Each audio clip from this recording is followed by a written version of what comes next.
Uzr ya Rasululloh.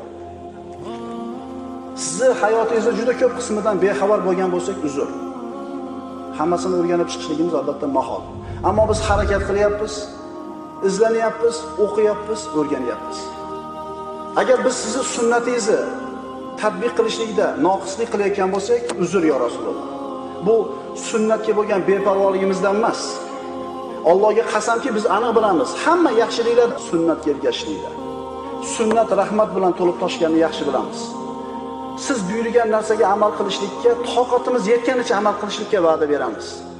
Va o'zimiz, oilalarimiz, farzandlarimiz, yaqinlarimizga mana shu hikmatni yetkazishlikka, ularga mana shu narsani odatlantirishlikka va'da beramiz.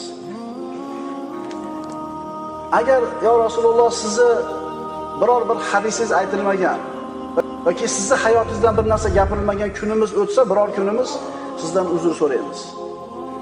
Albatta bu narsa birodarlar, mol dunyoyimiz siz bilan bizni chalg'itib qo'yganligidan. Allohga qasam bu nifoq yoki kufr